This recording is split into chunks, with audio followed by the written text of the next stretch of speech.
Olá a todos, eu sou o César e seja bem-vindo ao canal System, áudios e legendas em português, prosseguindo o compartilhamento de 2 ensaios do blog Talk Show do movimento Zeitgeist.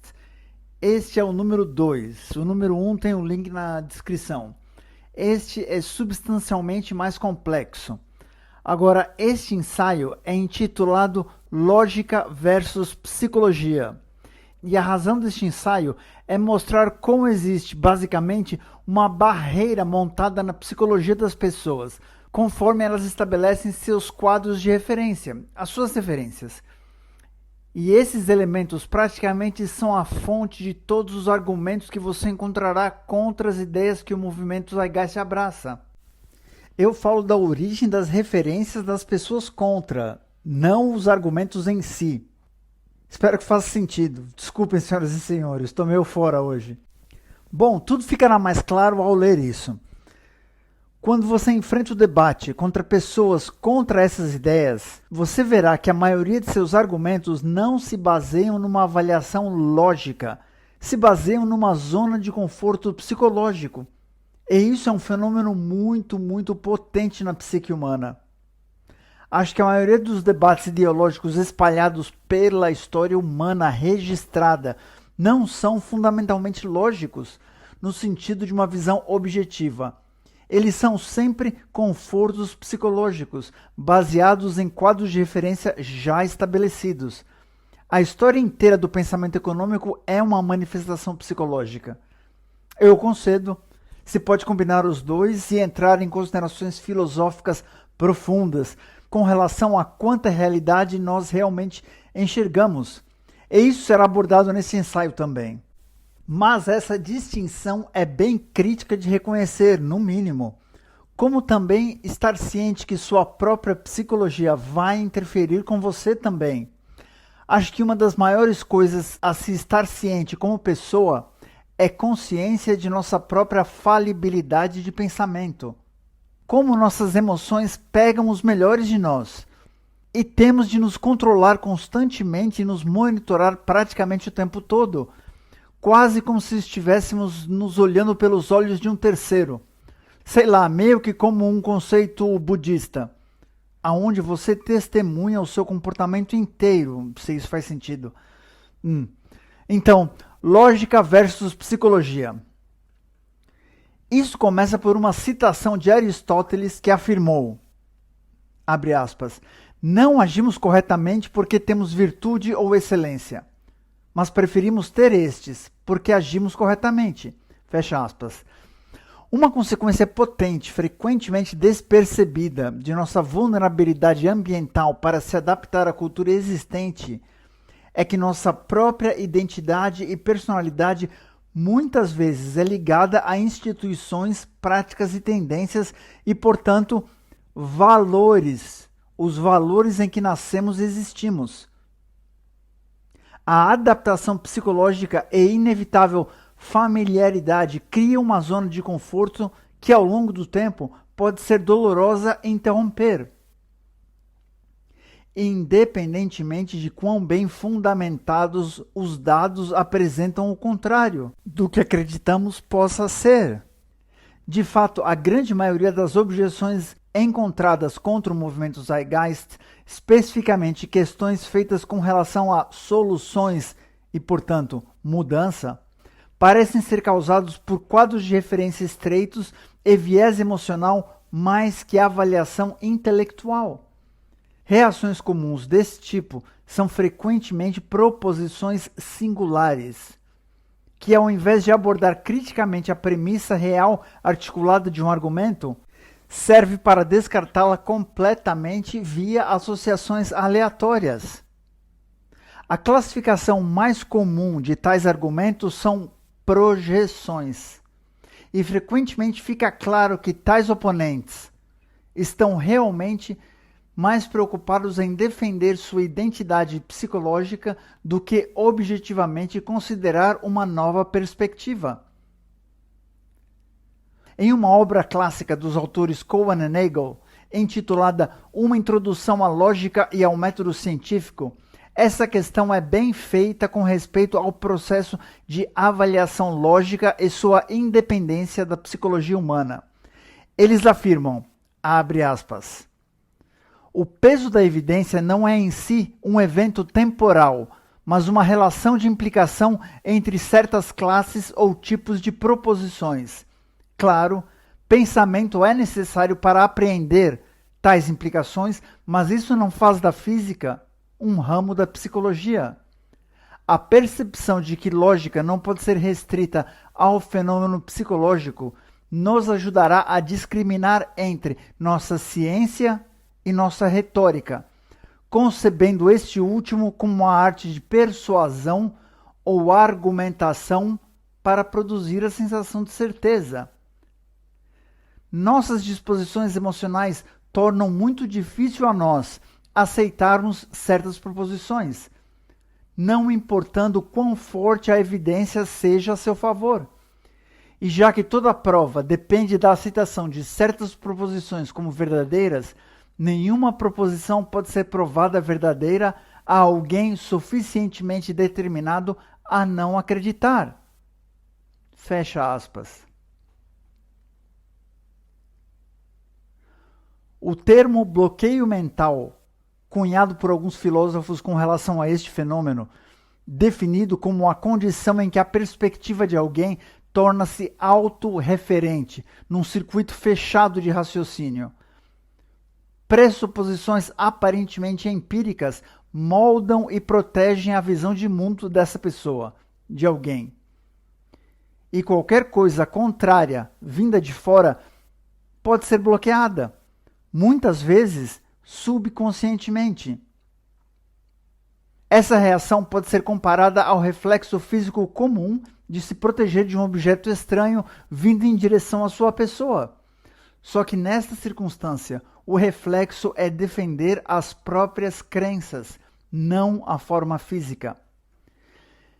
Enquanto frases como pensar fora da caixa, que é frequentemente usada em inglês, thinking outside the box, que significa pensar fora da própria cabeça, sair da própria mente, questionar pela perspectiva fora de si mesmo. Pode ser retórica comum hoje na comunidade ativista. Raramente os fundamentos de nosso modo de pensar e integridade de nossas instituições mais estabelecidas são desafiadas. Elas são, mais frequentemente que não, consideradas como dadas e assumidas inalteráveis. Por exemplo, nas chamadas democracias do mundo, o presidente, ou o equivalente, é um ponto comum de foco com respeito à qualidade da governança de um país. Vasta atenção é gasta rumo a tal figura, suas perspectivas, suas ações, mas raramente alguém dá um passo atrás e se pergunta: por que temos um presidente para começar? Como o poder dele, como figura institucional, se justifica com uma maneira otimizada de governança social? Não é uma contradição de termos clamar uma sociedade como democrática quando o público não tem real dizer nas ações de verdade do presidente? Uma vez ele ou ela eleito? Essas questões são raramente consideradas, pois as pessoas tendem a, novamente, adaptarem-se à sua cultura sem objeção, assumindo ser é simplesmente do jeito que é. Tais orientações estáticas são quase universalmente resultado de tradição cultural. E como os autores Cohen e Nagel apontam, é muito difícil comunicar uma nova e desafiadora ideia para aqueles suficientemente determinados a não acreditar. Tais pressuposições tradicionais, mantidas como empíricas, são provavelmente a fonte raiz de retardamento pessoal e social no mundo hoje. Esse fenômeno, aliado a um sistema educacional que reforça constantemente tais noções estabelecidas através de instituições acadêmicas, sela ainda mais essa inibição cultural e aumenta o impedimento à mudança relativa. Enquanto o escopo dessa tendência é ampla com relação a debate, existem duas falácias argumentativas comuns dignas de notar aqui, conforme elas surgem constantemente com relação ao conjunto de aplicações e linha de pensamento promovidas pelo Zeitgeist Movement. Para esclarecer, conjunto de aplicativos e linha de pensamento se distinguem nesta frase. O conjunto de aplicativos tem a ver com os avanços técnicos, tecnológicos ao longo do tempo. Qualquer coisa relacionada à infraestrutura avançada, tecnologia, sistemas urbanos, o que seja. Esses elementos, enquanto derivados de uma linha de pensamento, a qual é empírica, ou quase empírica, elas são diferentes. Portanto, é importante fazer essas duas distinções, conjunto de aplicativos versus linha de pensamento. Então, quando você fala com as pessoas sobre soluções, sabe? Elas pensam, por exemplo, elas veem um sistema de cidade, como no Zeitgeist Moving Forward, no filme, ou algo assim, e pensam que é nisso que a economia inteira se baseia. Mas elas não percebem que isso é apenas uma aplicação tecnológica.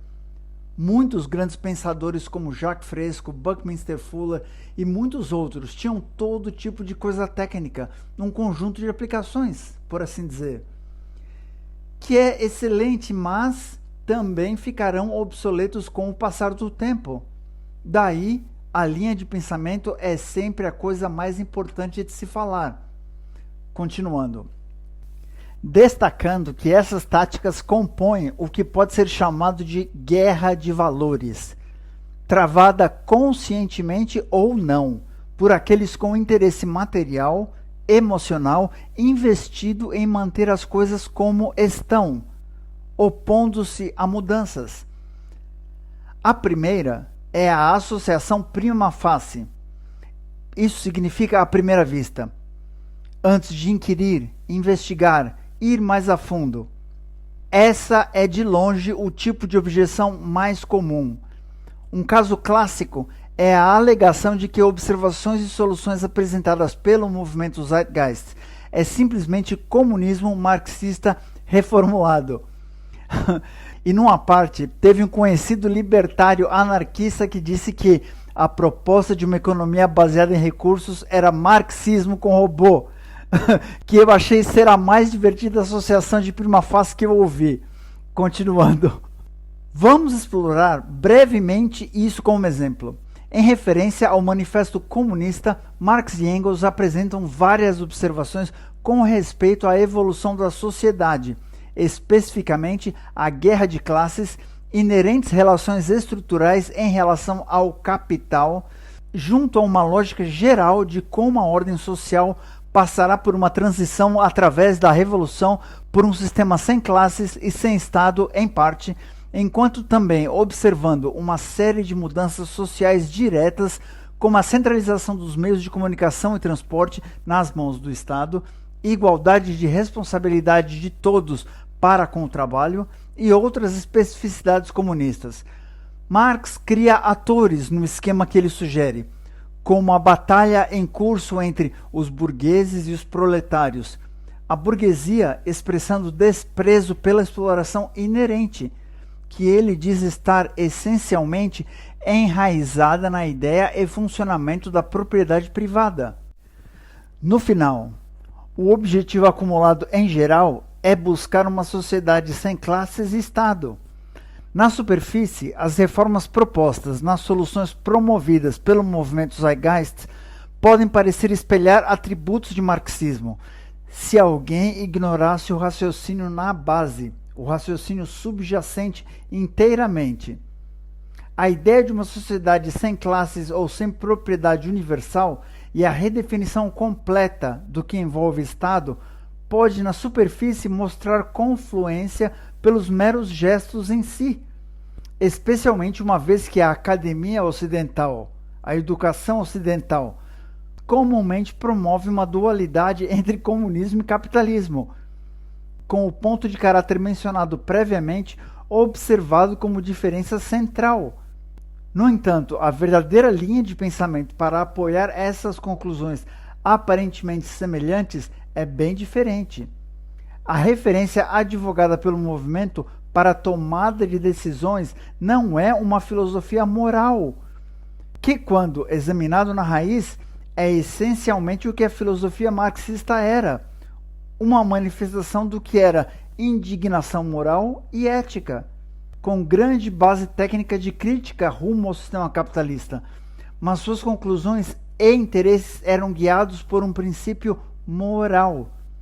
O movimento Zeitgeist não está interessado nas noções poéticas, subjetivas ou arbitrárias de, digamos, uma sociedade mais justa, ou liberdade garantida, ou ideais de, entre aspas, paz mundial, ou fazer um mundo melhor, simplesmente porque soa certo, humano ou bom. Sem uma estrutura técnica que tenha um referente físico direto a tais termos, tal relativismo moral serve pouco ou nenhum propósito no longo prazo. Em outras palavras, garantir que o princípio orientador não seja para o melhor em si, mas para o que é correto. O movimento Zeitgeist se interessa na aplicação científica aplicada à sustentabilidade social, ambos física e cultural, como expressa em maiores detalhes em ensaios adicionais. O método da ciência não é restrito em sua aplicação dentro do, entre aspas, mundo físico. E daí a infraestrutura do sistema social, a relevância educacional e mesmo compreensão de comportamento humano em si, todos existem dentro dos confins da causalidade científica. Por sua vez, existe um sistema de retroalimentação natural embutido na realidade física que se expressará muito claramente no contexto do que funciona e do que não funciona ao longo do tempo, guiando assim nossa adaptação consciente. Espera-se.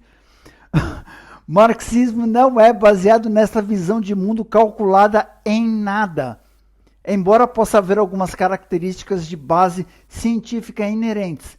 Por exemplo, a noção marxista de uma sociedade sem classes era de superar a desumanidade originária capitalista imposta à classe trabalhadora ou proletariado. A linha de pensamento defendida pelo movimento, por outro lado, origina avanços por estudos humanos, os quais, por exemplo, descobrem que estratificação social, que a propósito é inerente ao modelo de mercado capitalista, ser, na verdade, uma forma de violência indireta contra a grande maioria da população. Como resultado da psicologia evolutiva que nós, humanos, naturalmente possuímos. Cria uma forma desnecessária de sofrimento humano em muitos níveis que, de fato, é desestabilizadora e, por implicação, tecnicamente insustentável. Outro exemplo é o interesse do movimento em remover propriedade universal e estabelecer um sistema de acesso compartilhado.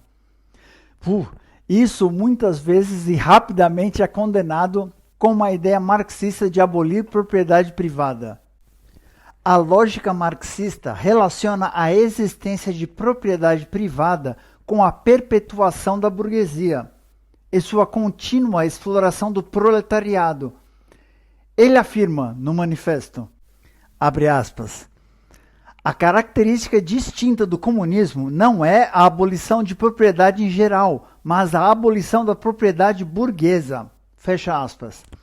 A lógica defendida pelo movimento Zeitgeist, por outro lado, relaciona o fato de que a prática de propriedade individual universal de bens é um desperdício ambientalmente ineficiente e, em última análise, insustentável como prática universal.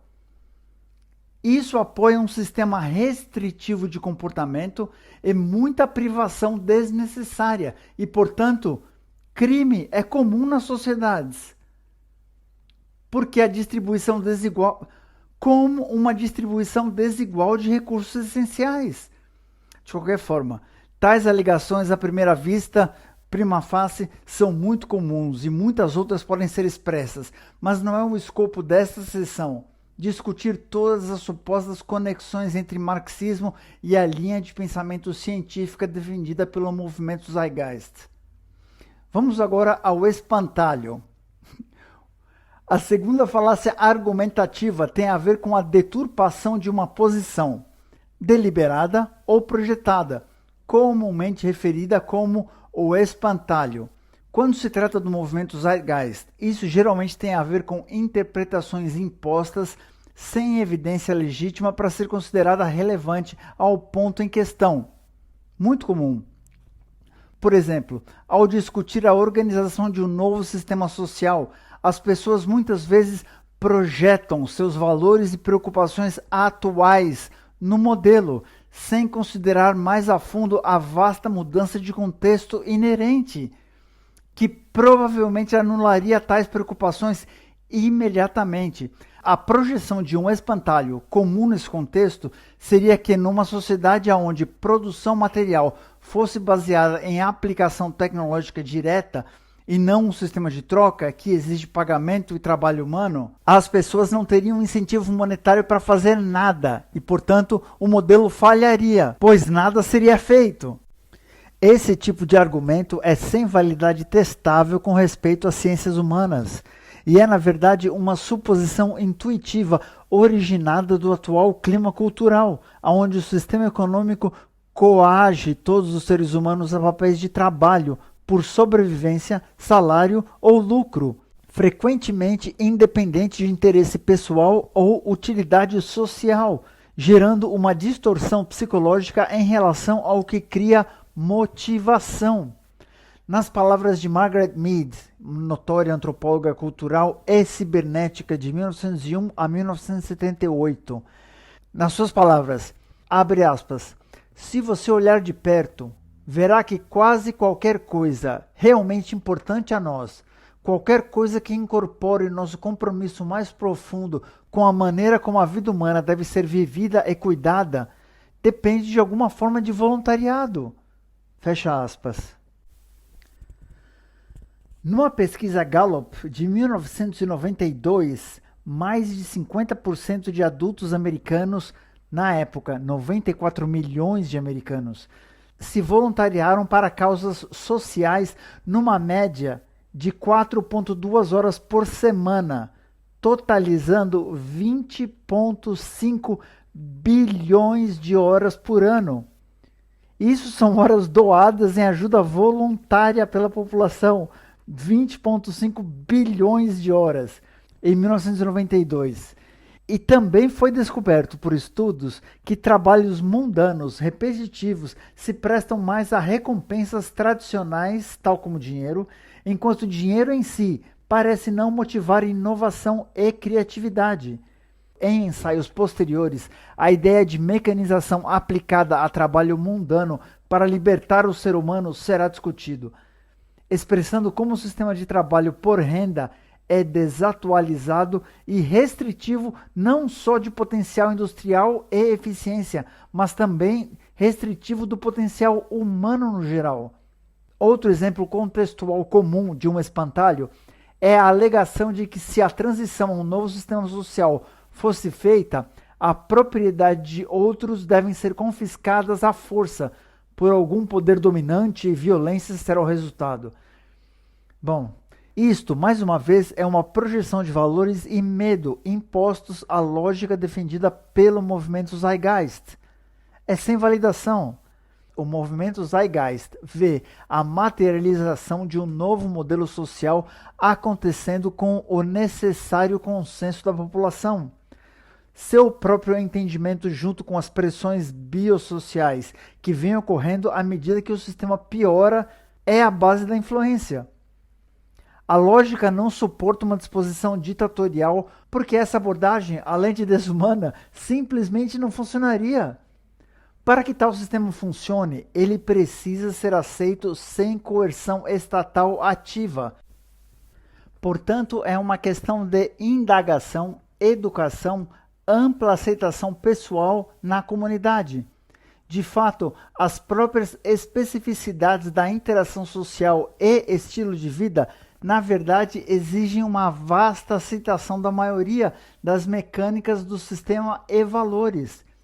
De forma semelhante, e exemplo final aqui do espantalho, é a confusão sobre como uma transição a um novo sistema social sequer pudesse ocorrer.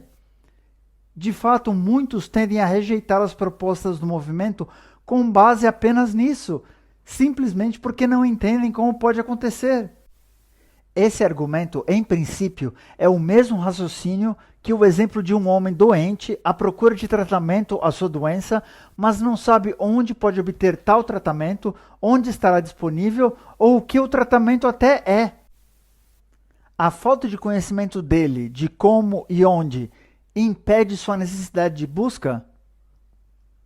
Não impede, não se ele quiser ficar saudável. Dado o terrível estado das coisas nesse planeta, a humanidade também deve continuar buscando, e um caminho inevitavelmente ficará claro. Argumentos prima facie de primeira vista e espantalhos são o alicerce da grande maioria das objeções feitas contra o movimento Zeitgeist. No final, vale reiterar que a batalha entre lógica e psicologia é realmente um conflito central na arena de mudança social. Não há contexto mais pessoal e sensível do que a maneira como organizamos nossas vidas na sociedade. E um objetivo importante do movimento Zeitgeist, de muitas maneiras, é encontrar técnicas que podem educar o público sobre o mérito desta nova lógica linha de pensamento, superando a bagagem de desatualizados confortos psicológicos que não servem papel viável progressivo no mundo moderno. E isso conclui o ensaio Lógica versus Psicologia. Espero que tenha sido compreensível e é realmente importante aqueles tentando comunicar essas ideias, aprender estratégias com esse entendimento. Meio que como descobrir como conversar com pessoas que vêm de uma visão de mundo completamente diferente, só que usando a visão de mundo delas. Penso que o cerne da coisa mais profunda que qualquer um de nós possa fazer quando se trata de apresentar tais ideias é, novamente, apresentar a linha de pensamento. Mas apresentá-la de tal maneira que permita à pessoa com quem você fala ou se comunica descobrir por si mesmas. Elas têm de perceber por si mesmas e, idealmente, você quer que elas acreditem que elas mesmas pensaram nisso. A melhor maneira de contornar a premissa de ego, pessoas que simplesmente se recusam a aceitar qualquer tipo de autoridade ou gente lhes contando qualquer coisa, é dar-lhes a ilusão de que elas descobriram por conta própria. E esse é um lugar potente de se estar em comunicação. Sinceramente, acho que é provavelmente o nível mais alto de comunicação que penso quando se trata de transferir ideias. Se há validade verdadeira ao que você fala, psicologia à parte, a maioria das pessoas será capaz de ver a linha de pensamento. E se lhes for dada a flexibilidade e elas não se sentirem impostas, elas conseguem descobrir por si mesmas. E, portanto, faz parecer que foi ideia delas, contornando o estigma de ego. Eu só queria reiterar isso porque penso ser algo bem potente. E acho que deu, né? Obrigado por escutarem, espero que esses ensaios sejam úteis. Estão todos disponíveis online, tem Google Translate para traduzir se precisar. Junto a toneladas de informação em todas as áreas de pensamento por acadêmicos, autodidatas e leigos, artistas, músicos, enfim. Pessoas como você e eu. Enfim, cuide-se e até breve.